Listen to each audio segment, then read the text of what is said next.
Hello, today I want to talk about Chapter 8 of the Chicago Handbook for Teachers, which focuses on evaluating your teaching.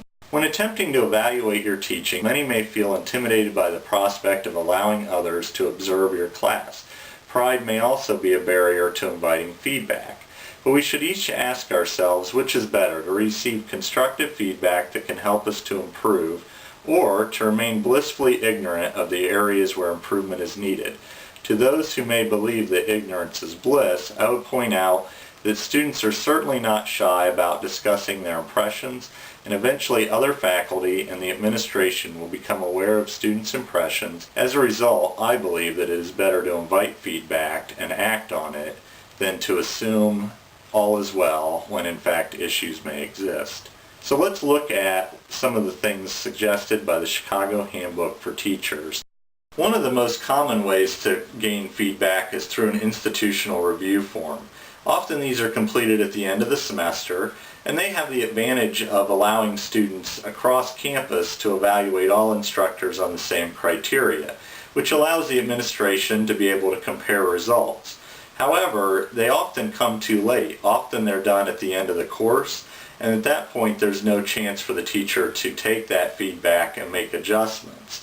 Another disadvantage is that they're not tailored to that instructor's style or that particular course. So the answer to the standardized form is that each instructor should conduct frequent and informal assessments.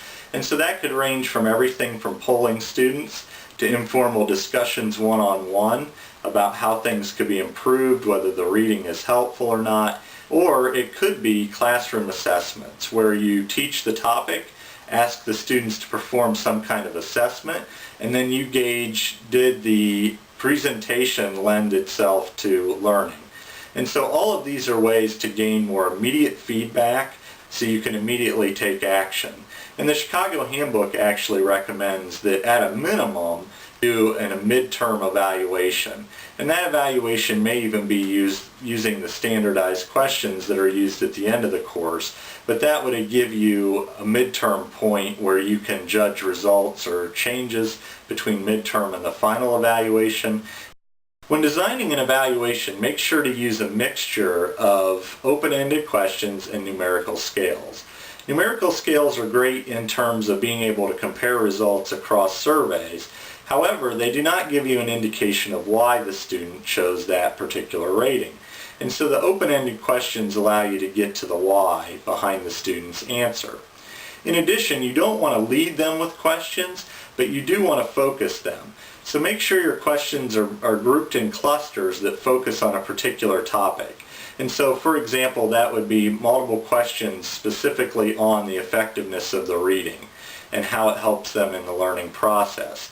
So you might ask them to rank the textbook, then you might ask them why they ranked it that way, and so you're really trying to focus their thoughts on that particular aspect. And that's an important part if the results are going to be actionable. The Chicago Handbook for Teachers also provides guidance in terms of administering evaluations. Whenever administering any evaluation, make sure to specify to students the importance of their opinions and let them know that action will be taken to make adjustments based on those opinions. Also let them know that any type of classroom assessment is primarily meant to see if the delivery method used for the material was effective. It will not be used in terms of grading or reflect in any way upon their grade. Also allow them plenty of time to thoughtfully respond to any type of assessment, and make sure that all assessments are anonymous. Further reinforce that this will impact their grade in any way.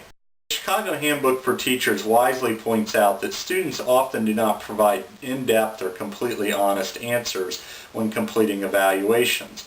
Perhaps it's because they're worried that even though the evaluations are intended to be anonymous, that it may somehow impact their grade, or maybe they're just being polite.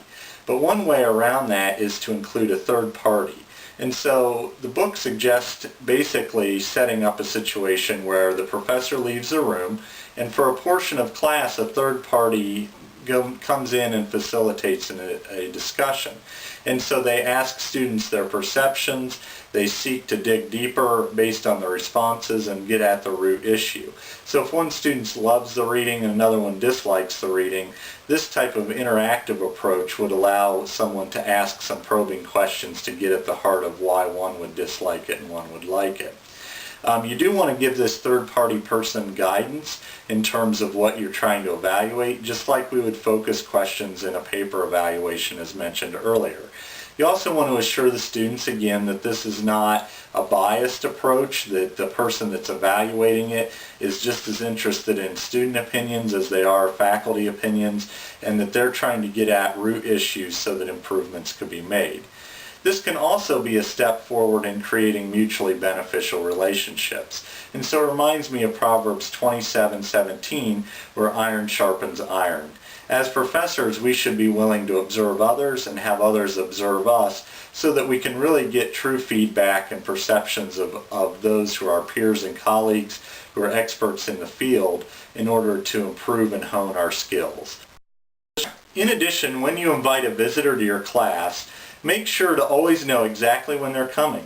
Also, prep them on the topic and the methods you'll be using so that they are prepared to offer comments. Follow up with them immediately following the period so that it's fresh in your mind and theirs, and you can get clear feedback. Schedule follow-up visits. This helps to track progress. It also helps to add a degree of accountability. And then keep in mind when forming these types of relationships and exchanges of ideas, the culture of the organization. Select someone that's going to be a good partner to dialogue with, that you're going to be able to visit their classes and offer advice as well. Another approach is to find out which faculty members students rave about, which classes are known for being engaging.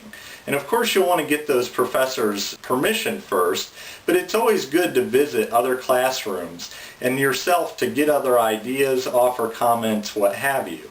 Again, you want to keep the culture of the organization in mind and your personal style, but by trying a lot of different approaches, you can find the approaches and the methodologies that best fit. Chapter 8 recommends using video as a means of self-assessment.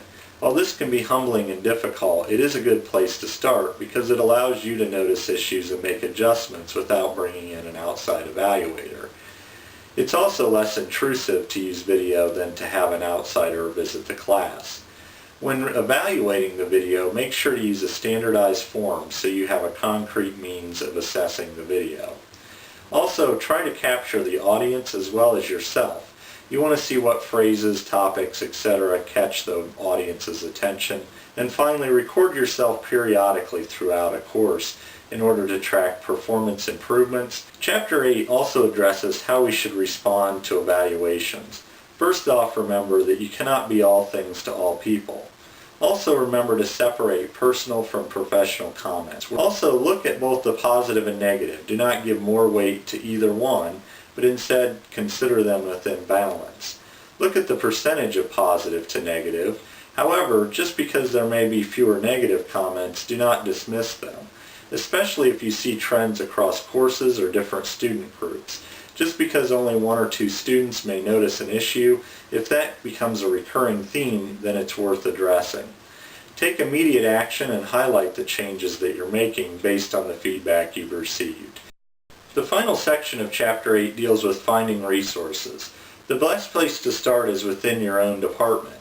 There may be shared technology resources such as a camera that you can use to videotape yourself while teaching, maybe sample syllabi, AV materials such as DVDs, but always start within your department. Also, investigate teaching workshops. You may find some very interesting tools, and don't be afraid to experiment as you try to find the methods that best fit. Also, utilize your library. They often have good resources on instructional design. Finally, look on the internet.